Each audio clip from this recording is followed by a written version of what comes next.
They created conflicts in Cuba. That's why I liked Fidel Castro. Fidel Castro discouraged the U.S. from allowing Cubans to go to U.S. At first, during Fulgencio Batista, who was the president of Cuba before the Cuban Revolution, they were having a good relationship with Cuba. When Fidel Castro took over Cuba, they started to show the world that Cuba is a worst regime. People are not free there. They are all migrating to U.S., encouraging them, giving them money to migrate to U.S. Boats could carry migrants to U.S. from Cuba. They showed the world that Cuba is a very bad country.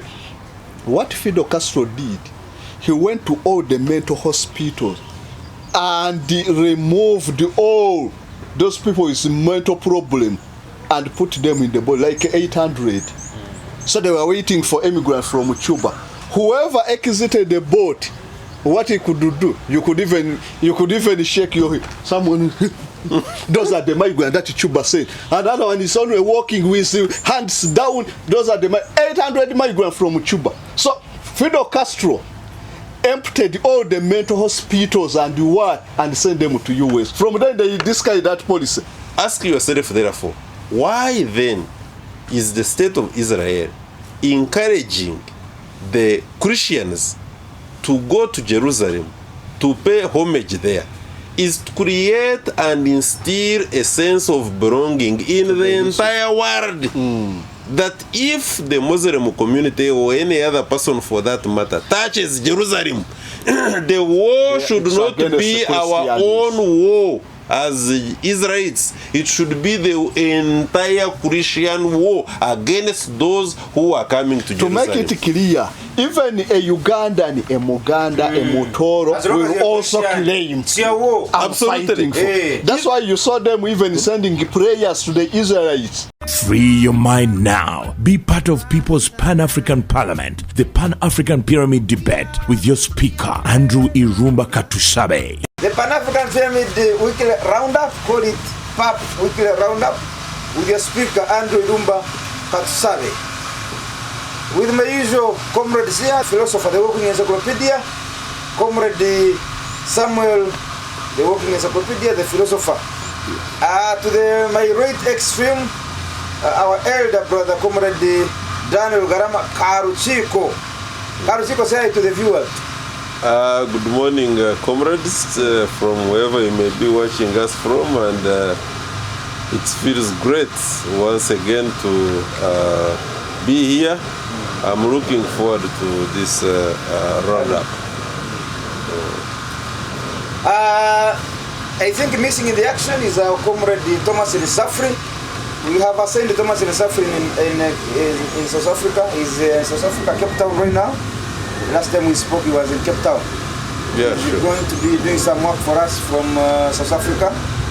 And Ouma should be on the way. Professor William Malenyo also is missing in action. He traveled over the weekend to his home village, at country there, Pakwach. Your speaker is Andrew Irumba Katusabe. Let me begin with the comrade Rugarama. What made news for you in the last week in a Pan-African context? But this time we use maximum of 3 minutes at least. Normally, I will simply say. Last week you used over 20 minutes. By the time we went into the topic, time was up. Maybe because there was something to report from South America. But anyhow, I have just received the news of the passing of our very senior comrade, Professor George William Kanyihamba, the constitutional lawyer and expert, and also a senior teacher. I had an opportunity of tapping into his knowledge. I think we were in the 3rd year. They used to bring him over to give us life-changing legal lessons at Makerere University School of Law. And of course I interacted greatly with his literary works in the realm of law. but also his other personal writings in other areas of politics and elsewhere.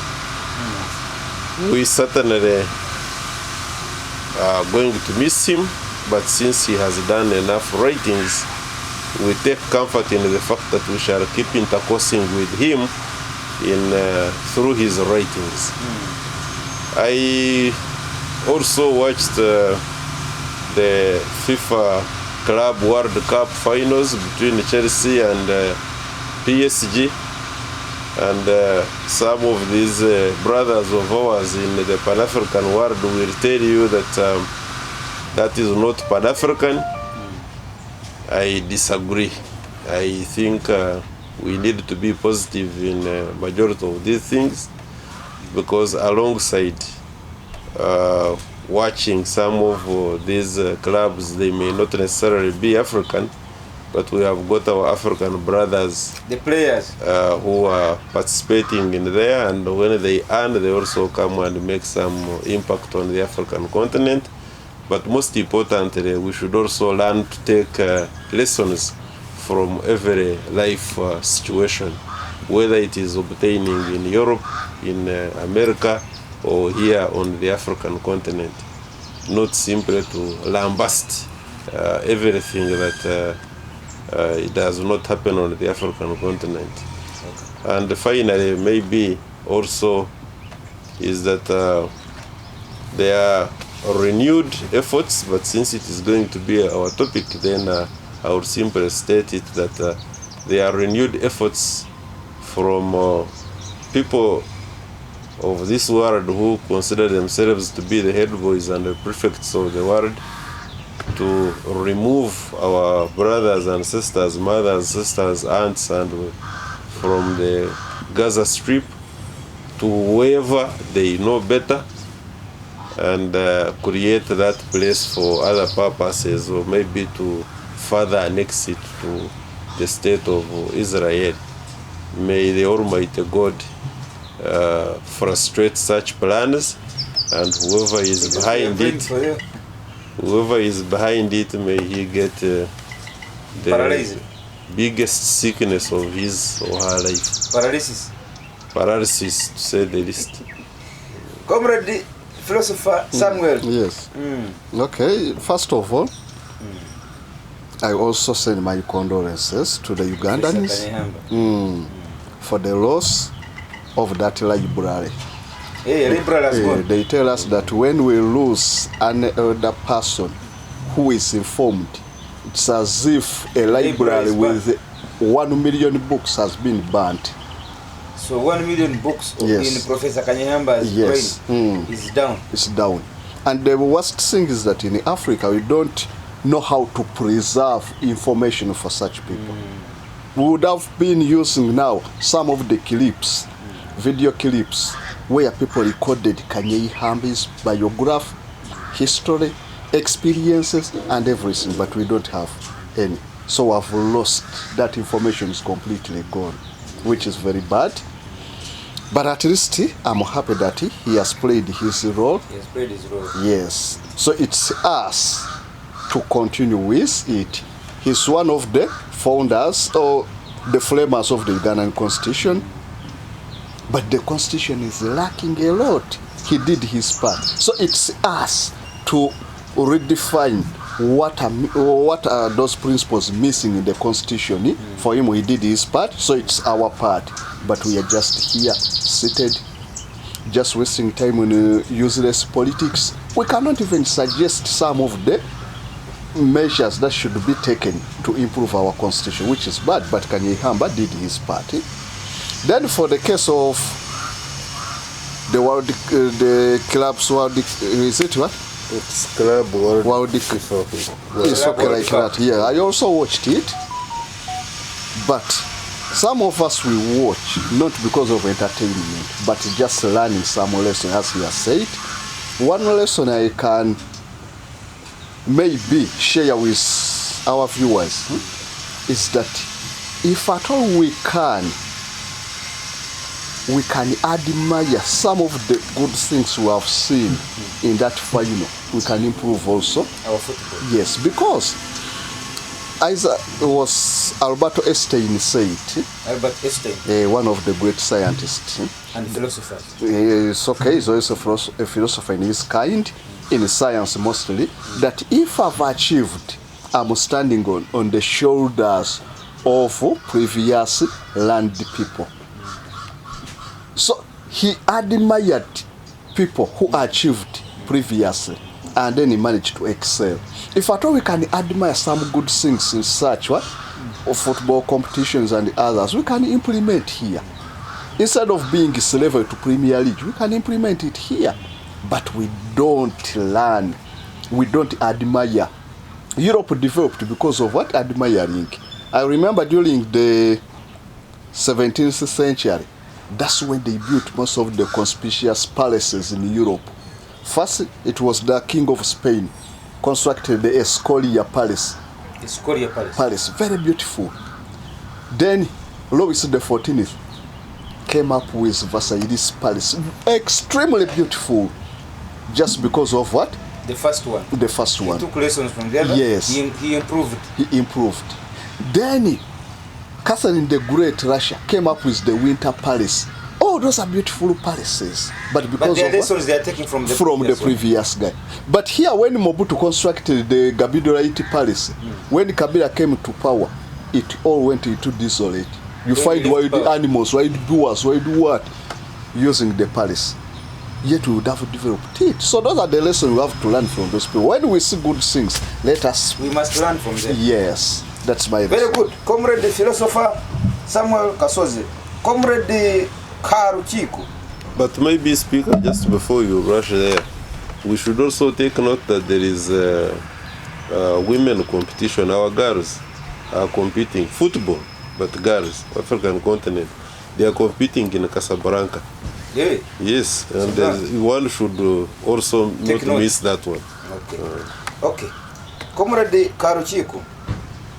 The story in Gaza has now exceeded 38,000. 38,000 human beings are said to have been killed now. 70% of such people are believed to be women and children. Israel has so far lost more than 500 soldiers. 500 soldiers, Israel. And those are the ones we are able to count. So I want you to give us a background of Trump and Israel having an idea, that crazy idea of shifting a group of people from one place to another. How is that possible in the 21st century? First, by the way, don't forget to discuss the few Africans, especially from the West Africa, that have been having very good round table meetings with Trump. And one of the suggestions he gave, if you think to Ghana, is it Ghana, was to accept Venezuelans who were being deported, but Venezuela refused them. So America was suggesting, please, Ghana, you receive them, then give us a budget. We can attach a budget on them, but please receive them. You see, You are deporting people, human beings. You know their country, Venezuela. Because Venezuela has refused, now you look for an African country. Please accept them. Give us a budget. If indeed it's about money, why don't you return them with your money? But let's first begin with the Israel. That crazy idea, shifting people, the Palestinians, from their land, Gaza, to somewhere else. Let me hear from you. Mr. Speaker, and I'm going to go to your time.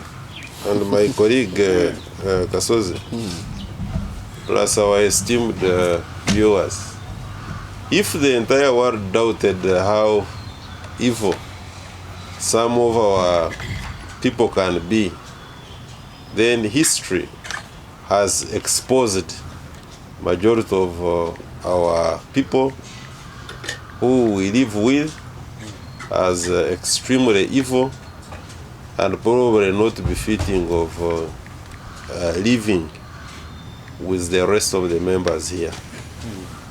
Our brother 70-something year-old Prime Minister of the State of Israel, Benjamin Netanyahu, is a wanted man by ICC. There's no doubt about it. And therefore, whatever is happening now is actions, even internally in the state of Israel, are considered to be actions of a man who is grasping on the little that is left of his political career, and that the intention is to run away from the possible prosecution, not just of the ICC, but also back home, because he has got a number of cases he's battling with.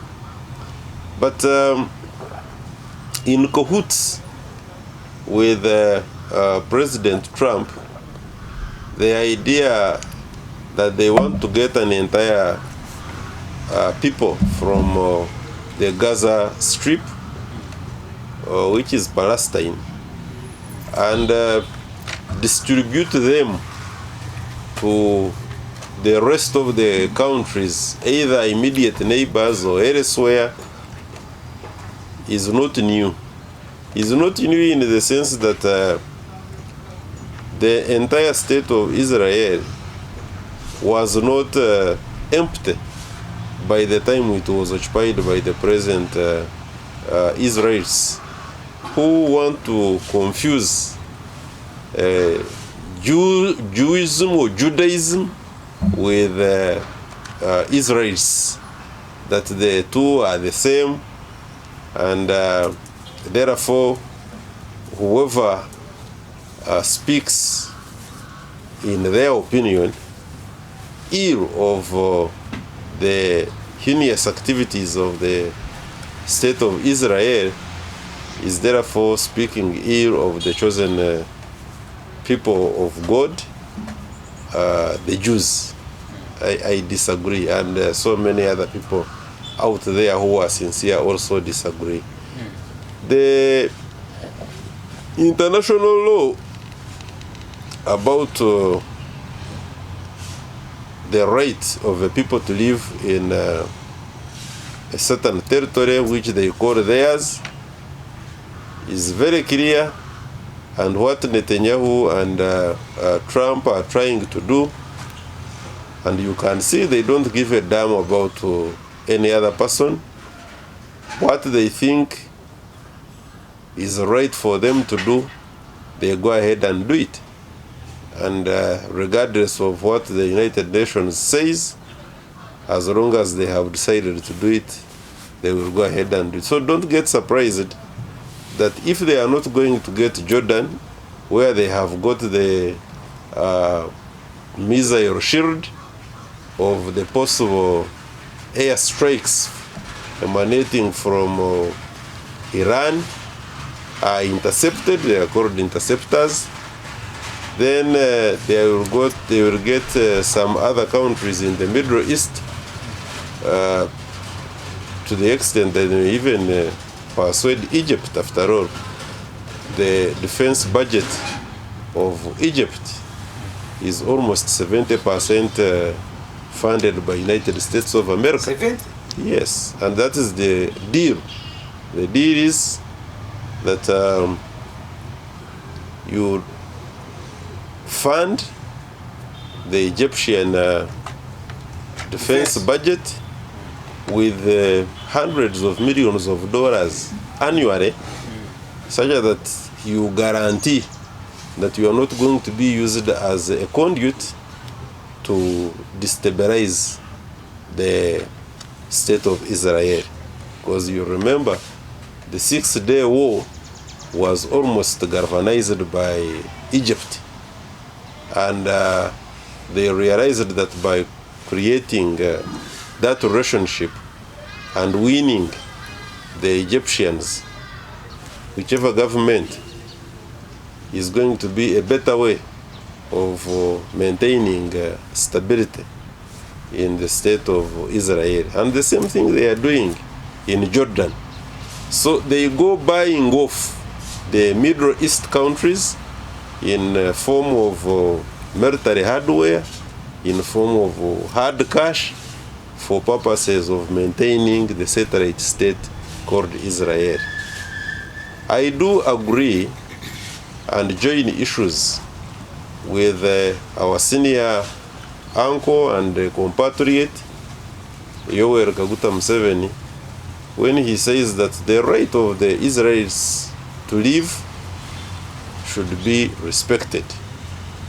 But at the same time, Israel must respect the right of other people to also live.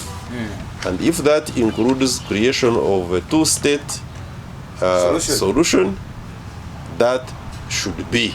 And that was in relation, yes, that was in relation to the allegation that the Islamic Republic of Iran does not recognize that Israel as a people should live.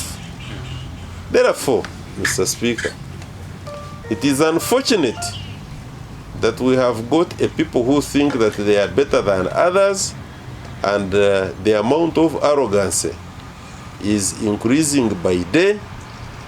When you look at how Trump, for instance, is treating the domestic affairs in Brazil, where he had a relationship with the previous president who is now being tried internally, and he has put well over 30% trade tariffs between Brazil and America, simply because he disagrees with the present leadership of Brazil to try their former head of state. And of course, Trump also comes from somewhere, because internally we are seeing America for the very first time mistreating their former presidents simply because of the disagreements that they have. In the same manner, I'm not surprised that we have got the same president, Trump, who says, after creating instability in Venezuela and creating a state of commotion where he encourages some of the Venezuelan people to leave their country in promise of the so-called safe haven, and when they reach in the United States of America, he again creates a situation whereby he wants to deport them back home. You get a feel, and it is not the first time that America does this. It is doing it in Gaza, or the entire, even West Bank, by the way. It is also doing it in majority of other countries, be it Cuba, because in Cuba they create a similar group of people whereby they give them that level of arrogance to disobey and disregard their country leadership in the hope that they are going to be taken care of. But at the end of the day, you will get a Trump who is going to get countries like not even Ghana. There are so many other countries. One time I heard that those who are going to be deported from the so-called Great Britain, UK, they had struck a deal with our president, Uncle Paulo Kagame, here in Rwanda, and given him money for them to be able to come there, to be sent there as refugees. I would have no problem if the conditions were that those people who come from whichever country they come from without any good reason, but majority, be it UK, be it United States of America, are the very countries who either militarily or through economic maneuvers destabilize the economies and the political structure of those other countries. And when that happens, the circumstances in countries like Libya are such that you cannot easily live in Libya and you have got to migrate. Then they create an impression that they are now the ones who are giving a cover, and they are creating stability now to the people who have not found comfort in their own home. That is another form of neocolonialism. And that level of arrogance must be seriously taken on by ourselves and addressed. I want to conclude here. What's conclude you must? Because conclude I must. By saying, therefore, that the situation in Gaza land speaks volumes. It is not that the Americans and the Netanyahu leadership are only going to stop at what they want to do in Gaza. I can assure you, I do not claim to be a prophet of a Jewish prophet, but what is going to happen is that even West Bank is also going to be taken over.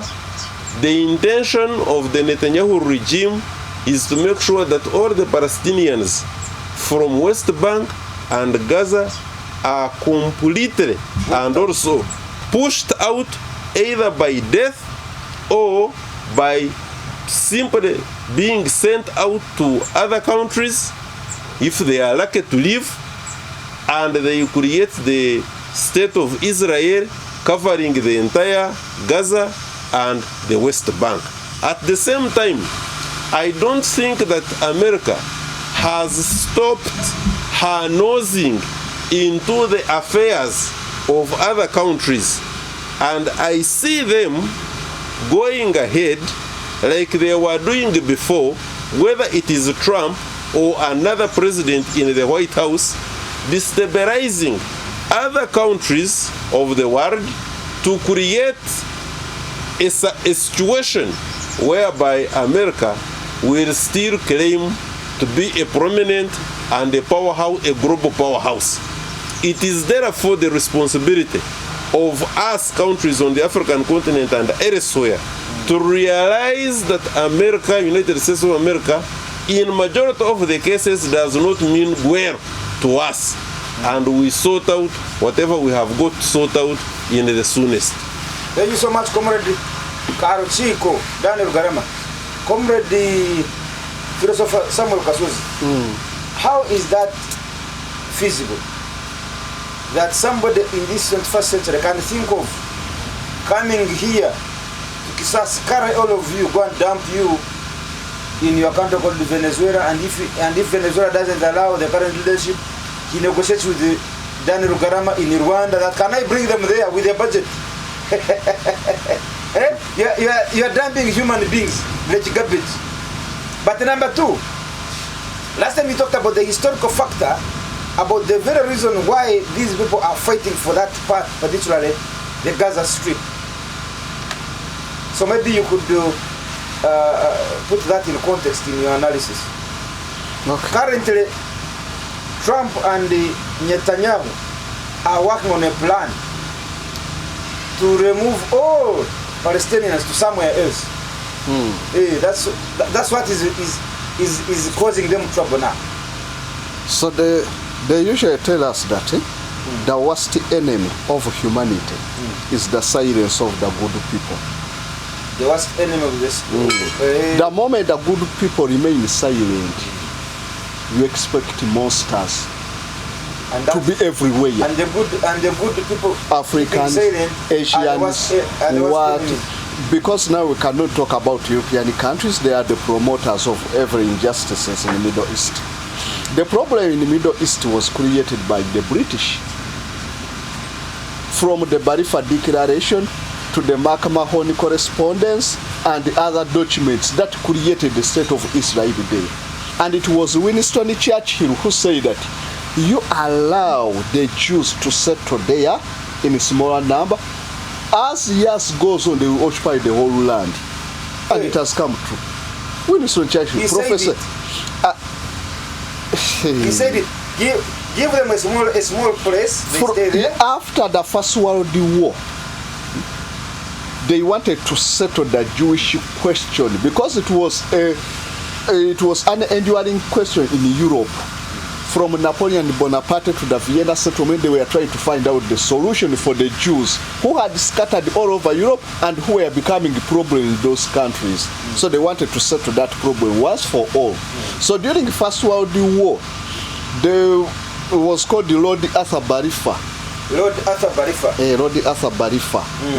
So he was like a Minister of Finance in the US, or heading the banking.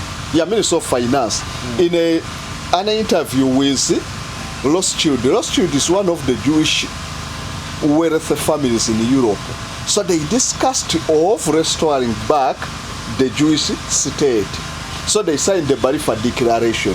Yet at the same time, Britain had signed the Mahoney correspondence with the governor of Mecca that we shall give you the entire Arab world as Arab state. Balfour was from where? What? Balfour was from where? No, Balfour. I've talked of the Balfour Declaration, which was between Lord Arthur Balfour and the Rothschild in Britain. So that one is a separate agreement. Then they had also signed an agreement at the onset of the First World War with Mark Mahon, who was the governor of Mecca.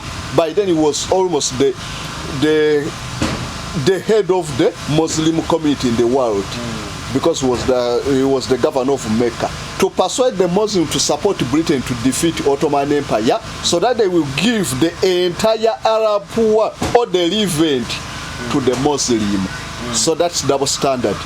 You have made an agreement that you are going to give the entire land to the Arabs or to the Muslim, and then you end up promising the Jews that I'm going to resettle you in the same land I promised to the Arabs.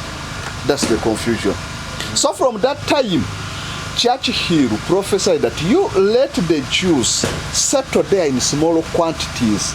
At the end, they will occupy the entire land. So that was the plan. They started sneaking Jews from Switzerland, Ukraine, where to that place. Yet it was occupied by the Palestinians and the other Bodean people. We shall destabilize the place. We shall fight against those people. The Jews will take over the land. That was the initial plan.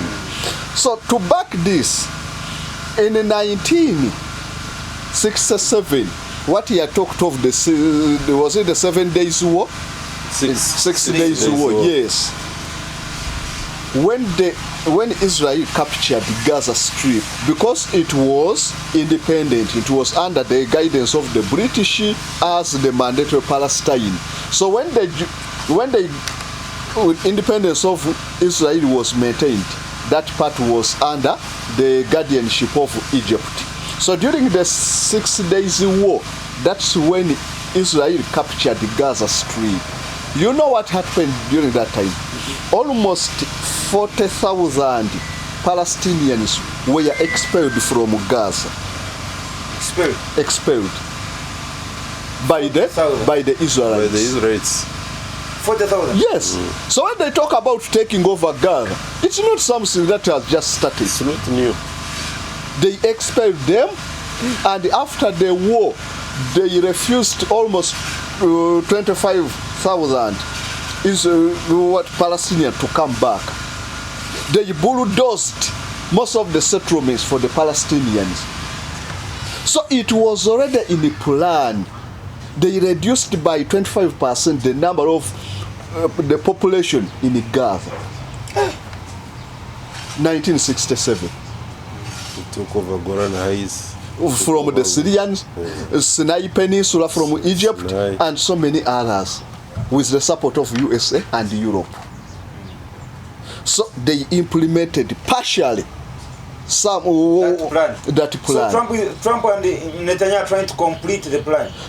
As he has said, we should not only blame Trump, but USA and the ruling class in the USA, not the entire population, but the ruling class. Because one of the terrible and the unresolved problem of Middle East is the Jerusalem. Jerusalem was declared during the formation of Israel as a neutral city. No country should have ownership over Jerusalem. But when it was during Clinton's regime, when they declared Jerusalem through what they call the organic laws that were passed in the USA, they are the laws that gave Jerusalem to Israelites. Hey. They passed the law in the Congress, the organic law, giving Jerusalem to the Israelites. In the US? In the US. You pass it in the US too. So we have to have told you that Israel is a satellite state. and all signs of a satellite state are exhibited in the state of Israel. There's no doubt about it. Yes. So from that time, they failed to implement it. Not until the maniac, the paranoid Trump came into power. That's when he declared Jerusalem to be a capital city of Israel. They passed the organic law during Clinton's time, but they failed to implement it until Trump came into power and declared Jerusalem a capital city of Israel instead of Tel Aviv. Yet it was declared to be a neutral city. Even the embassy, American embassy. That's when it was yes, from Tel Aviv to Jerusalem. So I hope you can see that. Yes. So the trend was set a long time ago. When we go back to the wars that they have fought, the previous war with Iran, that war was premeditated in 2002. 2002. That's when the Jewish caucus decided that we have to use the two measures to defeat Arab countries around Israel and to put in place what we call the Jewish hegemony, so that Israel is the superior amongst the Middle East countries. 2002. By that time, they proposed that Israel will fight 7 wars to defeat all that. Yes. And some of the wars were fought not through military but through financial containment. They proposed 2 policies: military containment and financial containment. Military containment, you use the force to overthrow regimes. Afghanistan, Iraq, Libya, what? Financial, yes. Financial containment, you use finance, as he has said. Now Egypt is a figurehead of the US. Yet Egypt was the dominant force in the 1967 war. Egypt was very strong. So they have now weakened Egypt. Jordan, those kings are just a puppet to Israel and the US. Yes. Because of finance. Qatar, UAE, Saudi Arabia, they are all docile. They cannot say anything because of finance. So they have achieved that. Militarily, actually, for your information, whenever you hear that Qatar is mediating in any conflict, you know that America is the one mediating. Even here in DRC. Yes. Trump after that is America. The two prime ministers, Burundi and Rwanda and the DRC. Then he said, now, Qatar, you are going to be the supervisor. Qatar is the one which started it. Remember, the first mediation was done by Qatar. Finally, they have gone to the master. They have gone to the final master, the one who had given them the agency. He says, "This is what we have done, sir. Now you can complete the process." How you have done a very good work, then you proceed on with it. So they have demolished all the Arab countries with the use of military and finance. So it's only Iran who is still standing. So there is 2 approaches. Military containment. Carrot and stick. Yes. Carrot and stick. Yes. Give him carrot. If he refuses, you hit.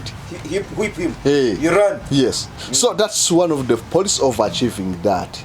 So previous, when we are talking about the Israel-Iran war, I told you what is the most aim or the motive of the Jews to fight all those wars. Primary motive. The primary motive is fighting for the holy place, which is Jerusalem, the Temple Mount. So in their plan, they knew you cannot achieve that unless you fight against the Muslims, because they are the custodian of the holy places right now. And they have very many holy places there. Jerusalem, they have Masjid al-Aqsa. Masjid al-Aqsa. Yes. They have what we call the Al-Sarahiyya Mosque from Saladin. It's there. And so many other holy places. And the Masjid al-Aqsa stands exactly in the place where the holy temple was. So if there was a holy temple, who removed it? Okay. The first holy temple was constructed by King Solomon. It was destroyed by in the Bible around 570 BC. It was destroyed by the Babylonian Nebuchadnezzar completely. It was Babylonians? Yes. and they were taken into slavery. Almost 200 kilometers, Susan, Iran. Then when Cyrus the Great and the Persian conquered the Babylonians, then Cyrus gave them freedom to go back and construct the second temple. Zerubbabel, who was the prophet by then, Nehemiah and the others, they embarked on the construction of the second temple. After it was destroyed. Then the second temple was enlarged by Herod the Great. Yeah, Herod. Yes.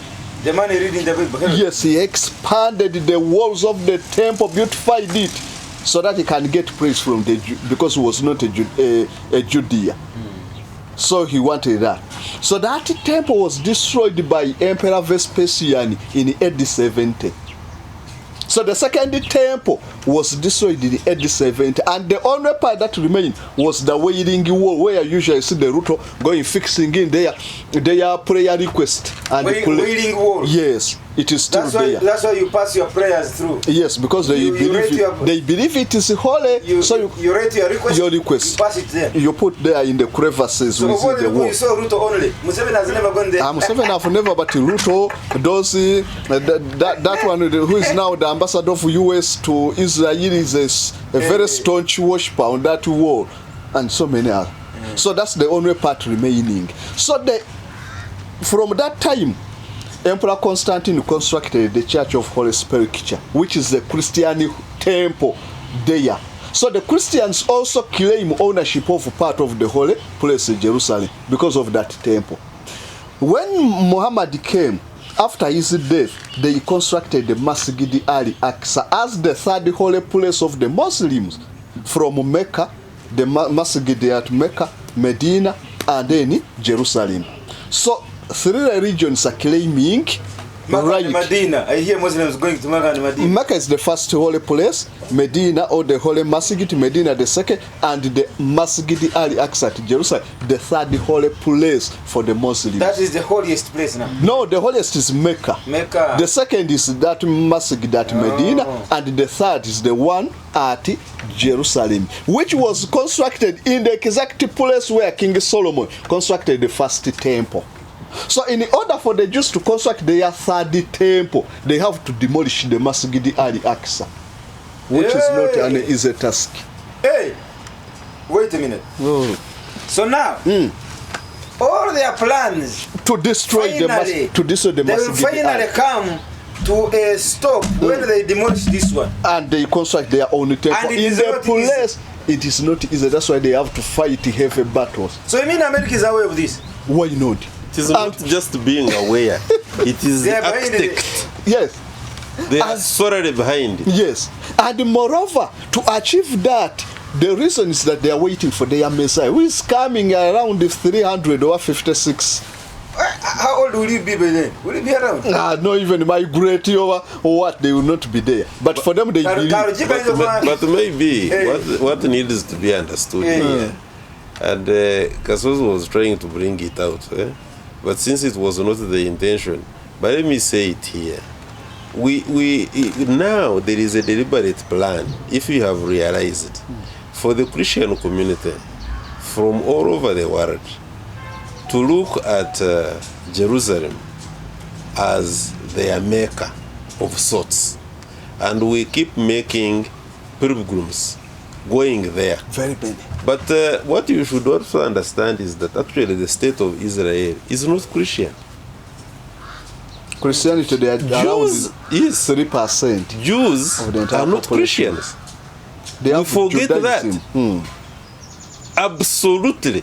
In other words, the Israelis are actually, in a manner of speaking, are not Christians. Even when you get Christians on the streets of Tel Aviv and other cities, these passionate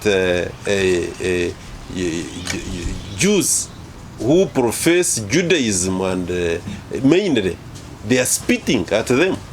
They are like, don't bring this kind of confusion here. So ask yourself therefore, why then is the state of Israel encouraging the Christians to go to Jerusalem to pay homage there is to create and instill a sense of belonging in the entire world. That if the Muslim community or any other person for that matter touches Jerusalem, the war should not be our own war as Israelites. It should be the entire Christian war against those who are coming to Jerusalem. To make it clear, even a Ugandan, a Muganda, a Mutoro will also claim I'm fighting for. That's why you saw them even sending prayers to the Israelites. Even now, you will not tell a Christian, a good number of them, unless they are liberated, a few who are liberated, that look, the atrocities being committed by the Israelites on the Palestinians must stop. They will say, no. Those people should be inherited. They should go. They can even cry. You see? The God of Israel. So and that one is taken out of context. They take it literally. So there is, you can see therefore, Mr. Speaker, sir, that us here and those who prescribe to the correct version of understanding of this concept, we have got a great job. And our great commission is, go out there and preach the good news. And the good news is that we must understand who is telling a lie in the aspect of the Israel-Palestinian conflict and separate lies from truth and have the truth prevail. And going forward, no matter how many times we see on television and elsewhere the parading of falsehoods from the Israelis in justifying the murdering of children, women in Palestine, it can never take away the truth that what they are doing is nothing but lies in the name of the Almighty God. If the Israelis, what they are doing in Palestine, the level of murder, destruction, their motives, if it is in the name of a God, a true God that we all worship, that God is not ours. Yeah. So to add on that point, I was giving you why Israel was fighting and why Gaza is in the U.S. plan, Israel plan to take it, because of the claiming of the holy place there. And right now, they want to destroy that, and they put it there. You cannot destroy that one unless you first break the backbone of resistance. So now they have tried Iran and Hamas and the other axis, the one they call the axis of evils. But if that is their target, if they have been hitting with the ballistic missiles, why are they not hitting at that place? So that the what? Jerusalem? Yes. So no, they cannot. Why? Jerusalem, it's in East Jerusalem or West Bank. And all those countries have interest in it. You cannot, you will make this other religion, the Muslims, you create out to cry in case you hit anything. So first, create sympathy. Not only sympathy, but even those countries will rise the moment you hit. Yes. Because you saw what they call it was in 2002, Ariya Sharon, when he entered the it was Masjid Al-Aqsa, when he entered there for worshiping, they declared what they call the Fatah. It was Fatah.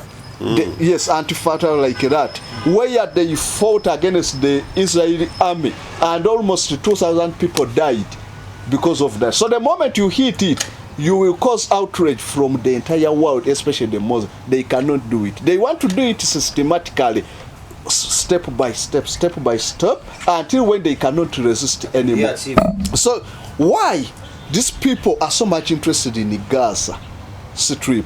It's a very small strip, just something very small, but it has a historical importance to the Israelites. Not this one, but the Judeans. the former Israel, because these ones are just the Israel from Ukraine, what Germany overmixed. They are not the real Israelites. They are not real Israelites. They are not real Israelites. Those are French, what, who occupied. That they have lineage from there, but not. So the true Judaists have claim over Gaza Strip. Why? When Ibrahim came, he settled in Hebron Valley. Hebron Valley is in Gaza. And that's where he was buried, in the cave of patriarch in Gaza. Gaza Strip. Yes. So they want to have ownership over the burial place of Abraham. Holy place. Holy place. Those are holy sanctuaries. That is the level of destruction that you see. Yes. But also, Ndugu Kasozi, yes. remember that the entire strip of Gaza, the moment you leave it like this, you go into the waters. Yes. And you know the oil that is there, Mediterranean, the shores, yes, very and, much. And the ease of transport. And the beach is very good. So there is the geostrategic importance of the Gaza Strip, yes, connecting them to the water body. You see, they would have solved so much. Okay. And so America will like its ally to be the one in control. Yeah, that was the they are the ones. That they are the said it's a people. state. It's satellite state. Hey, and that was a deliberation. Even when they were petitioning in 1947, petitioning the two states, or the Palestinian state and the Jewish state, they planned that Israel acquire the coast, and the Gaza or West Bank or the Palestinian they acquire on the border with Jordan, so that they don't have access to the sea. So their most interest is that what Gaza, because it has a very strategic location on the sea. And they will take it. It will take generations but they to redeem it from yes, them. But and after taking over that, they go to West Bank. That's their last final because battle. West Bank is already surrounded by them. Yes. There is nothing that walls is done in West protected Bank. by walls of Everything Israel. West Bank, they are like Israel. prisoners, like in Makshoni Bay. It's just that West Bank is big huge. walls, all the settlements. Because they have different settlements, they are West, but there are also other settlements which were belonging to the Palestinians. They are all encircled with walls. Israel maintaining security everywhere, checks and what they check all the houses at their will. At the will, free. So what is remaining is taking over that West Bank, so they take over. Then going back to the issue you talked about of Trump deporting Venezuelans to Africa. Yes. So that one, US has not only started that policy, they started it a long time ago. Are you sure? Hey.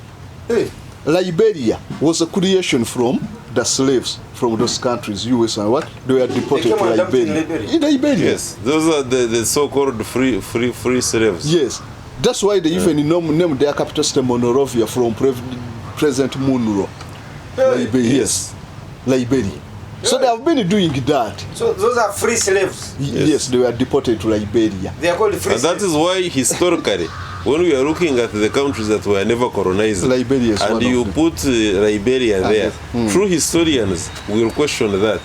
They will say in the first place, which country is this? Who created it? It wasn't there. So it has been part of you, but still we blame this to the US. As he has said, as I said, that they create conflict and then they show that they are the good guys. They created conflicts in Cuba. That's why I liked Fidel Castro. Fidel Castro discouraged the US from allowing Cubans to go to US. At first, during Fulgencio Batista, who was the president of Cuba before the Cuban Revolution, they were having a good relationship with Cuba. When Fidel Castro took over Cuba, they started to show the world that Cuba is a worst regime. People are not free there. They are all migrating to US, encouraging them, giving them money to migrate to US. Boats could carry migrants to US from Cuba. They showed the world that Cuba is a very bad country. What Fidel Castro did, he went to all the mental hospitals and he removed all those people with mental problem and put them in the boat, like 800. So they were waiting for immigrants from Cuba. Whoever exited the boat what he could do, you could even shake your someone. Those are the migrants that Chuba said. Another one is only walking with hands down. Those are the 800 migrants from Cuba. So Fidel Castro emptied all the mental hospitals and what and sent them to US. From then they discarded that policy of receiving immigrants. Castro got this man, pushed them back. From Butabika on the street and put them on the boat. They went to Florida, USA. US was welcoming migrants from Cuba. Hey. You know it is 90 miles from yes. Cuba to Florida. Yes. To is it Miami or Florida? Florida. So Miami is the city. Yes. Just, so at the end of the day, Castro piled them on a boat. On a boat. And you are welcoming immigrants from Cuba. Let us give you the immigrants. Have them. So they are waiting for the immigrant from Cuba. Whoever exited, they like you. Because what it is, mental problem. So from that problem, they discourage immigrant from Cuba. He solved that. So it has been US policy. So now let them suffer. Fidel Castro. What you want, you get immigrants. Let me give you. You come on, suffer with them. So that's how we solved the problem. Then for the case of Rwanda, striking a deal with Britain, I can support Rwanda. Why? Why? Hey. Why? Those people have been doing that for so long. If at all it's to our own benefit as Africans, not to their benefit, because they gave Rwanda a lot of money and they failed to implement the plan. Rwanda had already constructed everything, so they have benefited from their money. Because those people have also been benefiting from, let us utilize their money. One, it and was... They bring money with the human beings. And they have never sent them to Rwanda. It was to prepare. It was to prepare to welcome them. And even the deal failed.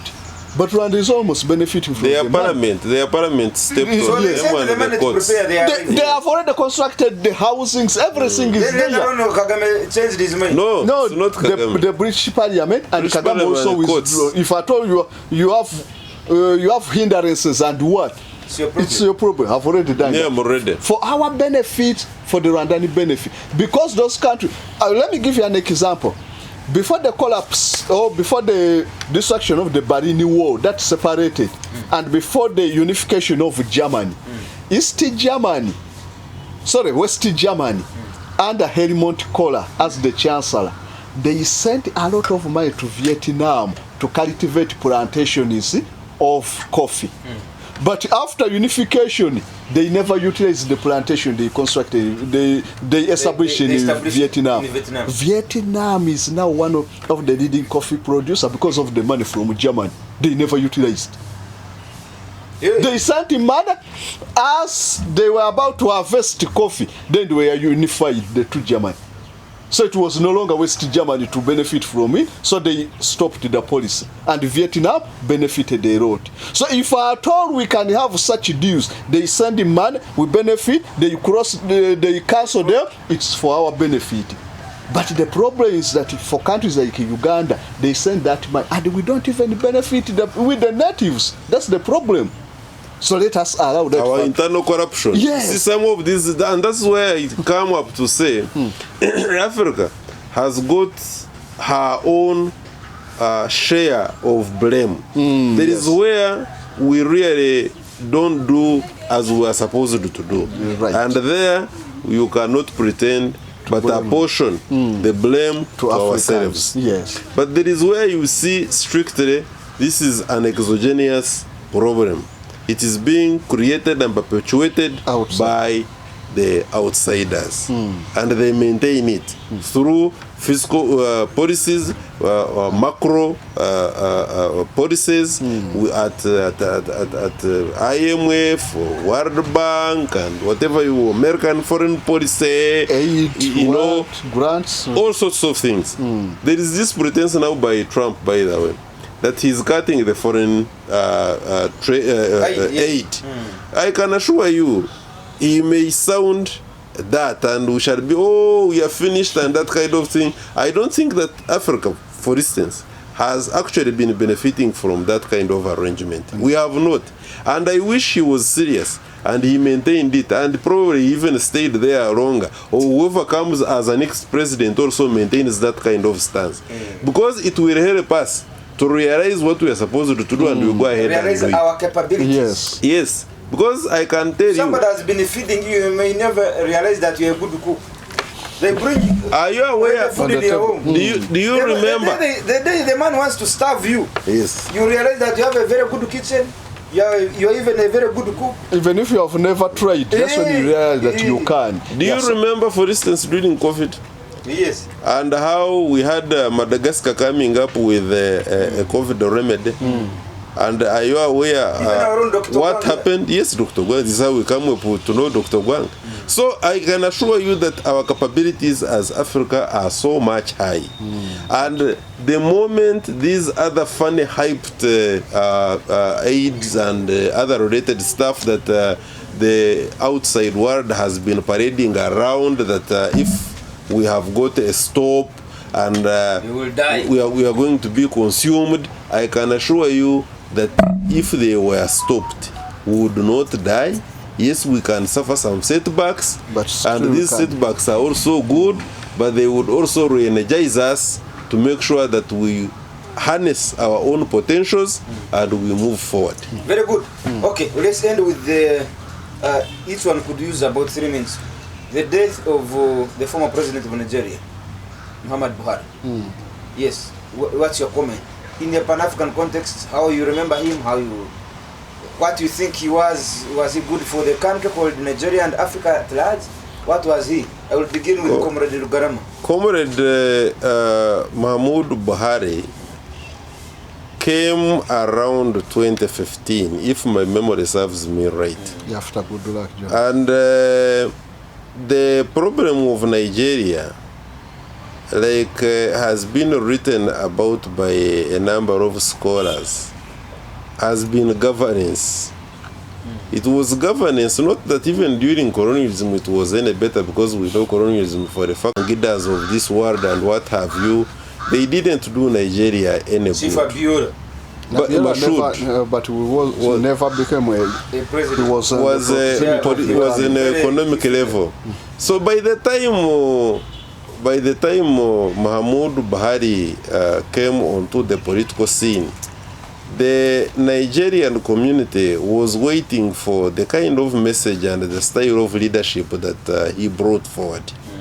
And indeed, you remember that what was not expected of his percentages at the presidential election, he actually surpassed it.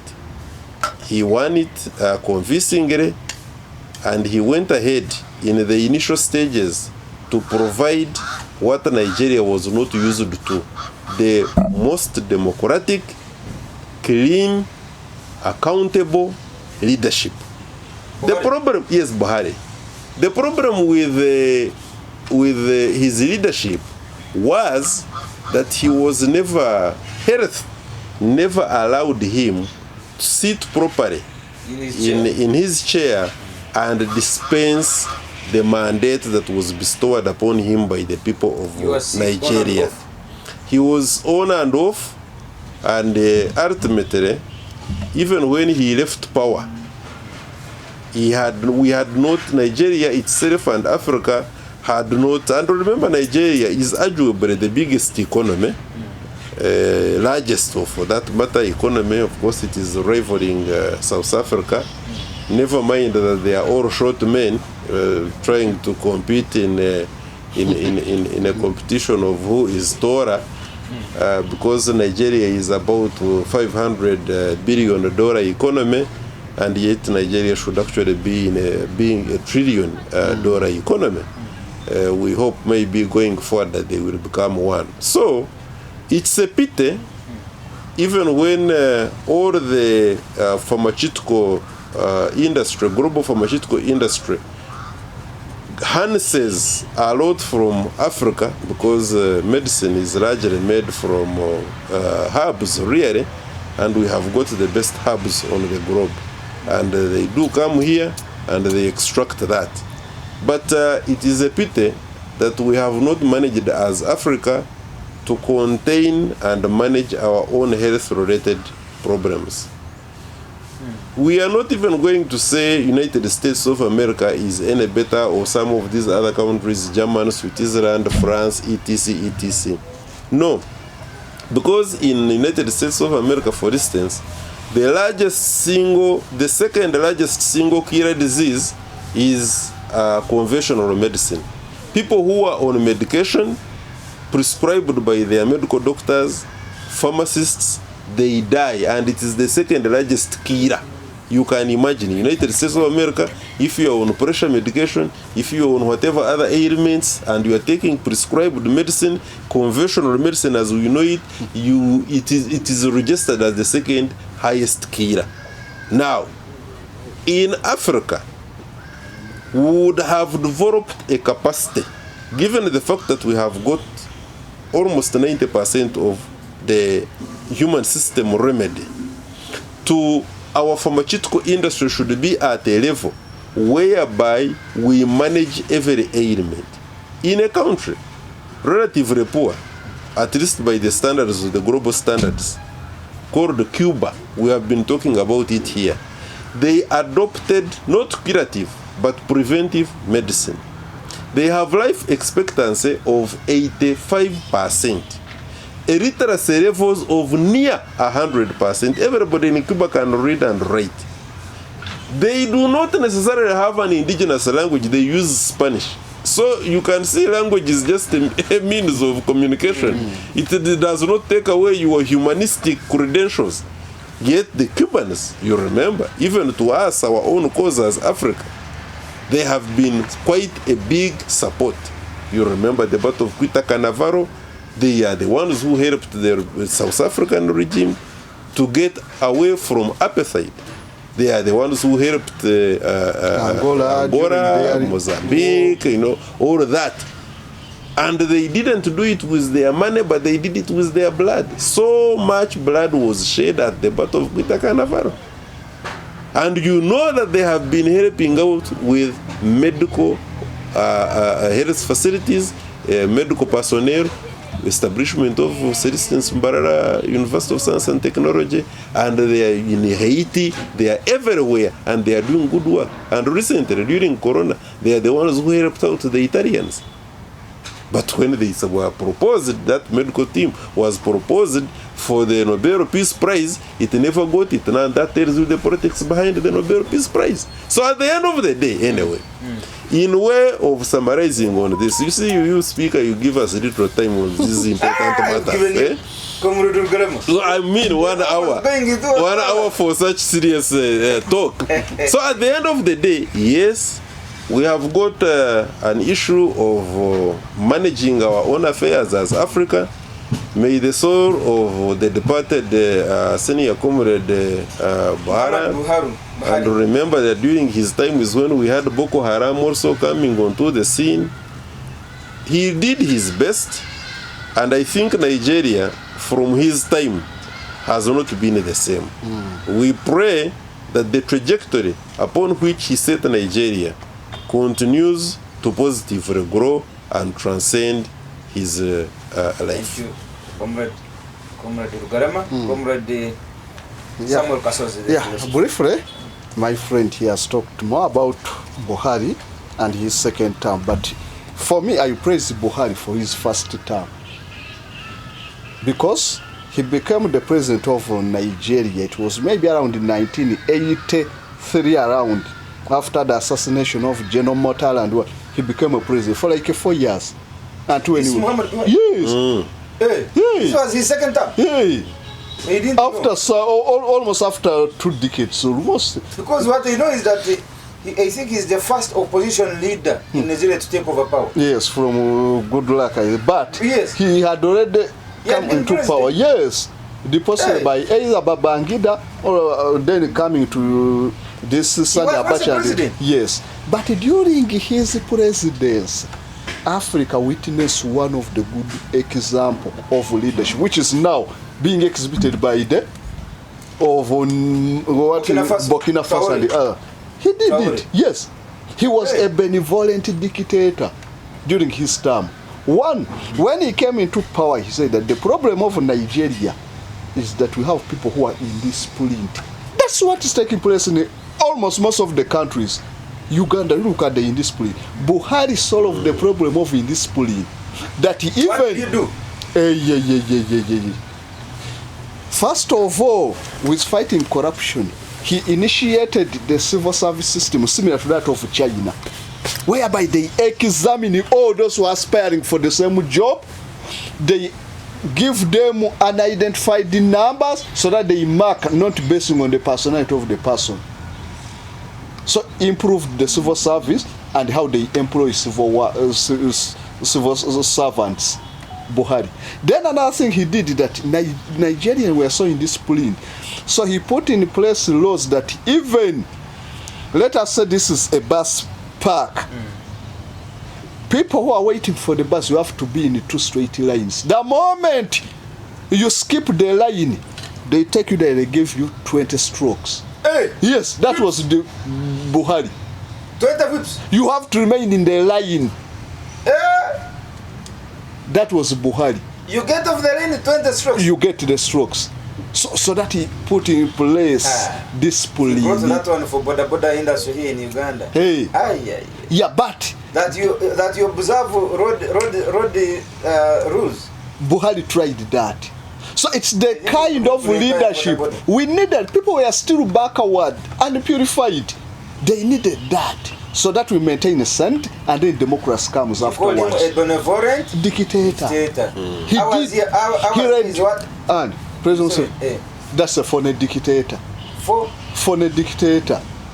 A dictator by your words, by your president can use words and you think that people are going to die, the criminals. At the end they do the same. So just by your words. Instead he would have been either a pure dictator or a free leader so that people can do whatever they want. But we fail to understand him. His leadership style has been complicated. But Buhari initiated that kind of discipline amongst the Nigerians. Okay, now, that's what. Now, Buhari, a benevolent dictator who came for the second term. This time round. He was a democratic. Yes, but this time round he has died in a London clinic. Not even a hospital, a clinic in London. Does that show an African leader by example that you must work on your own hospital infrastructure? Yes. Okay, so for that one, you are a president, you die from a London hospital, clinic actually, not even a hospital. Okay, for that one, we told you that we can apportion blames. So we can apportion blames for those countries that they are the one who promoted this kind of madness in leadership, multipartism, what and what, after the fall of Soviet Union. The IMF conditioner and the World Bank forced these countries, democratic, liberalization, what and what, which Buhari wasn't during that time.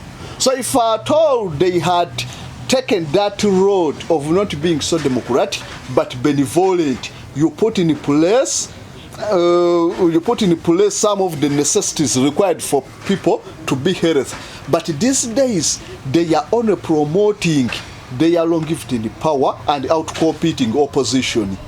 So if at all it wasn't all this multipartism, which is not bad, but it required at least a time when people are purified, then you bring in democracy. So the kind of leadership now we have, you do according to the will of the voters, not the will of the leader as he was. Kagame is not of that time. Kagame is leading. Not voters leading. Yes. So it's not at the mass of voters. All those benevolent leaders who have changed their countries are not like this President Museveni and what. Remember Singapore? Yes. Then Manuel Lorenzo of Mauritius or one of the island there which is much developed. Kamera Atatürk of Turkey was a benevolent Atatürk, the father of modern Turkey, who was a benevolent dictator, but he managed to modernize Turkey. Even the current one. Yeah. Even the current leader of Turkey now. Yes, they are following that path of Kemal Atatürk. Tito of Yugoslavia, he managed to consolidate Yugoslavia into a very strong empire. After his fall and the rise of this democratic leader, it broke into almost 7 countries. So, Buhari was a type of that leader we needed at the time. And that's not, but before we close, Why did they change from Turkey to Tokay? What was the fuss about? Interestingly, by the way, in some other aspects, it is still Turkey. But just the writing which changes. The E in between and R, then KY. I don't know why they. Okay, the reason is that at first it wasn't Turkey, it was Ottoman. But the natives were the Turkic people. So after the fall of Ottoman Empire and the disintegration of the Ottoman and the First World War, Croatia, Slovenia, and those other countries broke away from Ottoman Empire. So it remained only that part which is now we are having. So they called it Turkey in the version of English Turkey. So these people wanted to return to their local language, writing it in their local language, not in English. And there are about 4 languages, by the way, in Turkey, which are spoken, widely spoken. Yeah. Okay. Dear comrades, I think we've come to the end of today's PAP Weekly Roundup. My name is Andrew Lumba Katsabe, your speaker, and the comrade Samuel Kasozi, the Walking Encyclopedia, has also been here. Thank you so much for giving us your time and the invaluable information that we give here. The information you give is really very, very interesting. Not forgetting our elder brother here, comrade Daniel Garama Karuchiko. Karuchiko is actually a lawyer. He's a civil rights lawyer, but he's also chairman of the Pan-African Movement, the Uganda chapter. On 30th August is the 8th Pan-African Pyramid Global Awards. Please ensure that you get your dinner card ready. You can get the dinner card at Fairway Hotel reception or at Satellite Hotel, the sauna reception. Those cards are there. But you can also call us on our lines that are on that card that you see. We will deliver you a physical card, or we can send you an e-card. Andrew Irumba Katsabe, speaker, I say now.